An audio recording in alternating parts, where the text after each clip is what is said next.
The nature of leadership. In Mark 18:1-5, Jesus introduces his disciples to some radical thinking for ambitious people. Matthew 18:1-5. At the same time came the disciples unto Jesus, saying, Who is the greatest in the kingdom of heaven?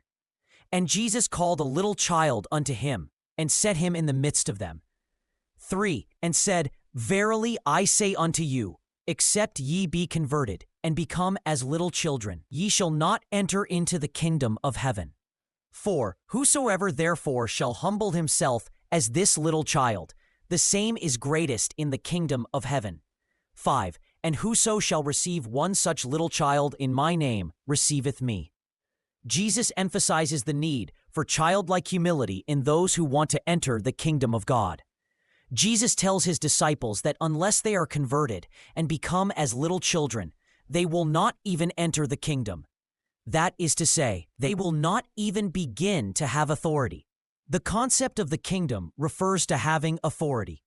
Jesus wanted to renew the disciples' perspective on authority.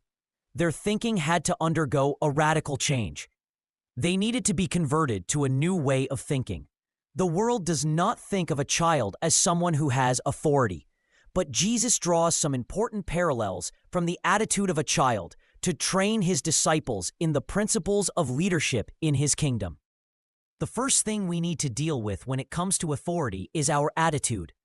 We may think of a person's abilities, gifts, or skills first, but Jesus thinks of attitude first. King David, the great shepherd of Israel, had a heart to feed God's people, to care for God's flock. Leading is essentially an issue of feeding people with the right food and caring for them with the right spirit. Luke 12:45. Actually, we feed people with our spirit, with what we are in God. David fed God's people firstly by the integrity of his heart and then by the skillfulness of his hands. Psalm 78:70-72. If we can cultivate the right attitudes, we are guaranteed a significant place in the kingdom. What does it mean to be as a little child? There are at least two supporting characteristics of childlike humility in this passage. 1. Children are simple. They believe without a lot of explanation. 2. Children are transparent. They cannot hide things very well. 3. Children are humble. They are willing to come under authority. Those who seek leadership should seek to excel in these three areas: simplicity, transparency, and humility. David's pathway to leadership. Those who fail to understand authority will fail at leadership. David had to pass special tests with regard to submission for about 14 years. Before God promoted him to the place where he was able to fulfill his calling to be the king of Israel. During that time, he had to maintain an attitude of humility before Saul, the previous king. God was building David's character. Saul had been called of God, but he had failed God's tests of leadership. In the book of 1 Samuel, we read the story of how God called Saul to be king. 1 Sam 9:1 to chapter 15:35. In 1 Samuel 10:8, we see how Samuel made an agreement with Saul to wait 7 days if he was in trouble, and Samuel would come. It turns out that it takes a runner 3½ days to run to the furthest part of Israel, regardless of where you are, and the same time to return, making 7 days for Samuel to come running to Saul's aid. This was not just a one-time agreement, but it was to be standard practice from then on. The problem was that Saul breached his agreement with God's prophet Samuel and chose to depend on himself rather than God. This resulted in Samuel proclaiming that Saul's kingdom would cease to expand from then on. 1 Samuel 10:8 with 13:8-14. Our influence for God can only expand as long as we honor those agreements that we made when His word came to us. When the tests come, we must depend on Him rather than on our own abilities. Saul failed to honor his commitments. God gave him a second chance to recover himself at a later date. But it was at that time that his problem of having a poor self-image surfaced. Samuel declared that Saul had always struggled with the fact that he was small in his own eyes, 1 Sam 15:17, rather than seeing himself through God's eyes. From the beginning, Saul hid himself in the baggage, failing to see himself how God saw him. 1 Sam 10:22. God saw Saul as a great man. 1 Sam 10:24. There was another man in Scripture who God saw as great. Gideon. Judge 6:12, 23, 34. But the difference in the two men was that Gideon was willing to change his perspective, whereas Saul was not. Unfortunately, Gideon did not see the need to develop even further and to become the leader that Israel needed in his time. Judge 8:22. He refused to become the leader that they asked for and said that the Lord himself would rule over them. Judge 8:23. These people were too fleshly for such a responsibility. They could not relate directly to the Lord, and so they fell back into idolatry. Judge 8:24-27. Inferiority is a very common disease, and it often leads to idolatry. Saul failed to see himself as God saw him, and consequently he could not fulfill his destiny. When Saul refused to wait for Samuel, but chose rather to take things into his own hands, God began a plan to take the kingdom from him. 1 Sam 15:26. God began the process of choosing someone else who was able to focus on God rather than on his own abilities. He chose David, a man who would respond to God's heart. 1 Sam 16:11-12 and Acts 13:22. He would replace Saul. God would test this new man David for many years.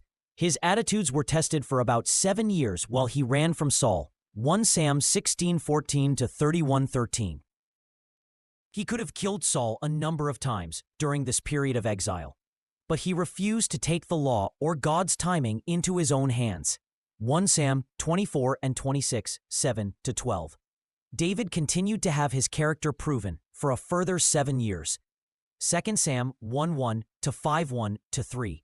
His motives were tested to see if he really had the people's best interests at heart. Finally, the tribes of Israel came to the same conclusion as God. David was the right man. The elders of Israel then made a league with David before the Lord and anointed him as king. David had proved himself to be the leader that Israel needed. 2 Sam 5:3. Sometimes God puts men in positions of responsibility before he tests them, like Saul, and other times he tests them first, like he did with David. This is God's sovereignty. Some men's sins go before them, and some follow after. 1 Timothy 5:24-25. Our task is to pass the test, whether it's before or after our promotion. God had used Saul to test David's attitudes, both in life and in death. What was David like when it came time for God to remove Saul? David, instead of rejoicing that his enemy has been finally removed, is found mourning Saul's death. He chose to honor King Saul for the good that he did. 2 Sam 1. Rather than rejoice that the thorn in his flesh had been removed. David knew what it meant to be in submission. He understood authority. David was able to submit to the man that God had appointed because he was firstly submitted to God. David overcame in the 3 areas that we have highlighted as the desirable marks of a child. 1. He was able to trust God without a lot of explanation. 2. He was transparent in all his dealings, maintaining a clear conscience before both God and man. Acts 24:16. 3. He understood what it meant to be under someone else's authority. The centurion's secret. The centurion who came to Jesus asking the master to heal his servant received the answer to his request on the basis of his understanding of the authority of leadership. Matthew 8:5-13. Here, faith and an understanding of authority are vitally linked together. When we respect authority and submit to it, a door is open to us in the spiritual world that is shut to others who may have far greater knowledge and religious standing than us. The grace that is released through submission to God's chosen authorities enables us to believe God for things beyond our own natural abilities. Paul bowed his knee to the authority of God, which is over every family, human government, and believed that this would enable him and those under him to receive more from God than they could ask or think. Ephesians 3:14-21. Sometimes God sends hardships, hindrances, that fleshly people would not embrace. But for us who love the Lord, we have a different perspective, so that we can use a stumbling stone as a stepping stone that helps us to grow up to a new level in God. Philip 1:29:124. This is an amazing spiritual truth. Jesus' submission to his Father gave him a basis for faith. John 5:19-23. He had to learn obedience, and it meant suffering while under the authority of his Father. Hebrews 5:8. Those who are in rebellion will not be able to do great things. The fool. The book of Proverbs speaks to us of someone who rejects the counsel of those over him. He is a rebel. Proverbs 15:5. Rebellion closes us off from spiritual authority. Faith operates when heaven is open to us. Heaven opens when we come under the authority of heaven. It is therefore very important that rebellion is dealt with in our lives. Submission to leadership deals with rebellion, and therefore sets us apart from the power of the prince of rebellion. Satan himself. Pride causes us to refuse submission to authority and opens us to the spirit of rebellion, which causes God to oppose us. James chapter 4 verse 6. If we want to be promoted by God, we must understand the link between faith, which alone pleases God, Hebrews chapter 11 verse 6, and spiritual authority, which enables us to succeed in leadership. Serving someone else's ministry. Our attitude to leadership is very important. This is why we must learn to serve another's ministry before God will give us our own. Luke 16:12. And if ye have not been faithful in that which is another man's, who shall give you that which is your own? To have your own ministry involves leadership. The psalmist tells us that promotion is something that must come from God himself, as God is the supreme authority. Psalm 75:6-7. 6. For promotion cometh neither from the east, nor from the west, nor from the south. But God is the judge. He putteth down one, and setteth up another. Submission to leadership leads to fruitfulness.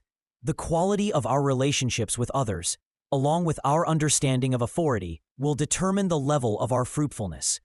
It will also have an influence on whether or not our fruit will remain. John 15:14-17. 14. Ye are my friends, if ye do whatsoever I command you. 15. Henceforth I call you not servants, for the servant knoweth not what his Lord doeth, but I have called you friends. For all things that I have heard of my Father, I have made known unto you. 16. Ye have not chosen me, but I have chosen you, and ordained you, that ye should go and bring forth fruit, and that your fruit should remain, that whatsoever ye shall ask of the Father in my name, he may give it you. 17. These things I command you, that ye love one another. Love and friendship are vitally linked with good leadership. We produce fruit after our own kind and likeness. Genesis 1:11-21-26. If we want our disciples to stand against the wiles of Satan, we must build their defense by helping them deal with rebellion in their lives.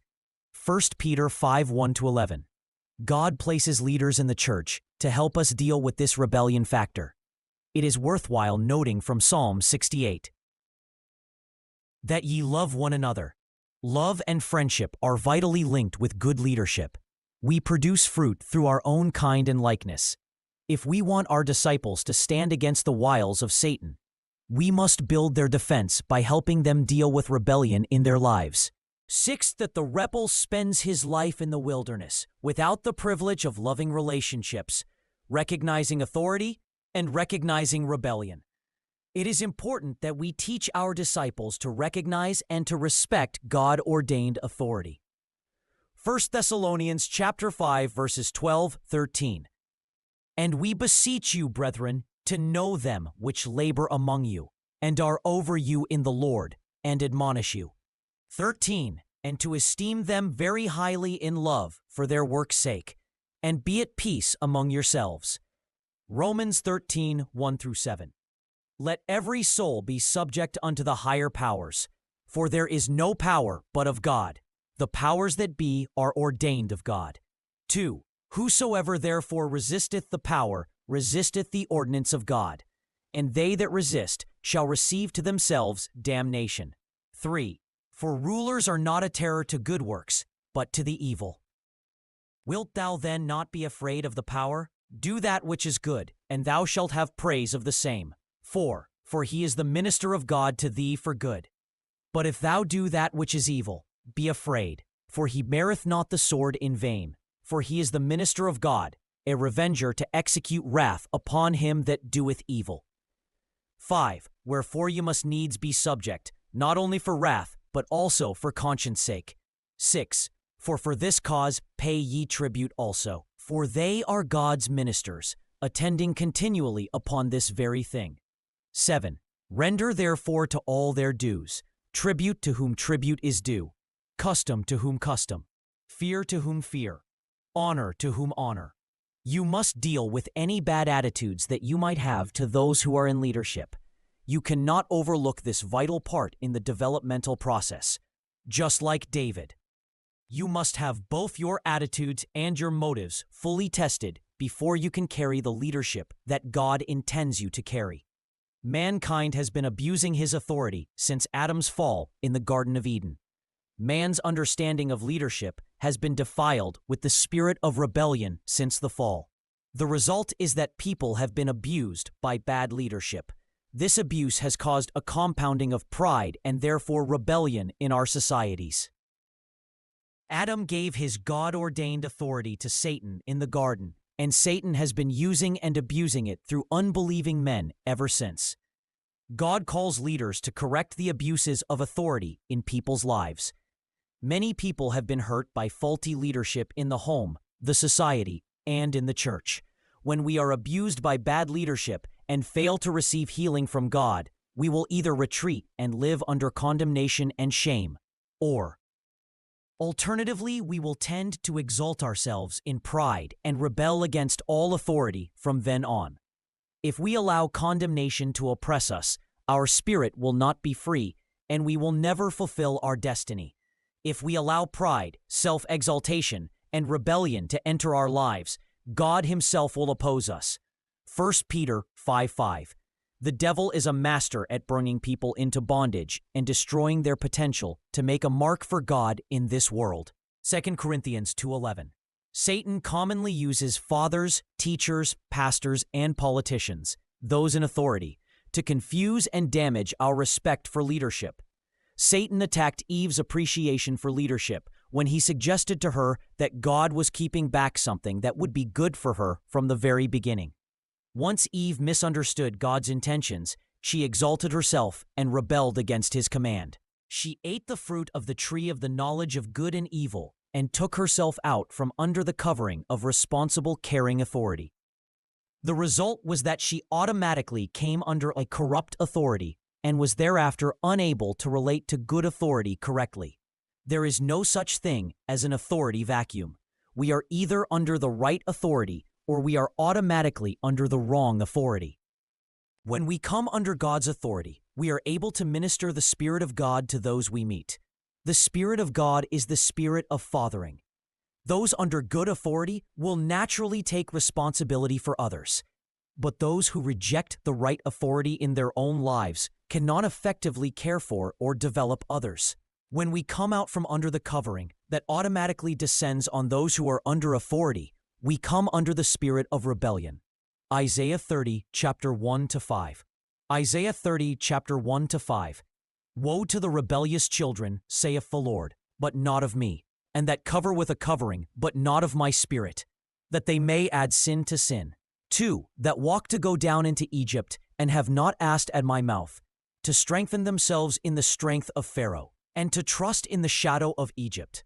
Therefore shall the strength of Pharaoh be your shame, and the trust in the shadow of Egypt your confusion. 4. For his princes were at Zoan, and his ambassadors came to Hanes. 5. They were all ashamed of a people that could not profit them, nor be in help nor profit, but a shame, and also a reproach. This passage in Isaiah shows us that those who come under the spirit of rebellion, which rejects godly counsel and authority, come under shame and reproach, and they become confused about life. They find it hard to know the right way. They fail to extract the profit or value from life's challenges. According to Jeremiah, it is not in man to direct his steps, Jeremiah 10:23. This means that those who fail to come under God's authority will be wanderers and will therefore be under the spirit of poverty, Proverbs 6:11. The rebellious dwell in a barren, thirsty land, but those who are under the authority of a godly family experience deliverance and therefore freedom, Proverbs 68:6.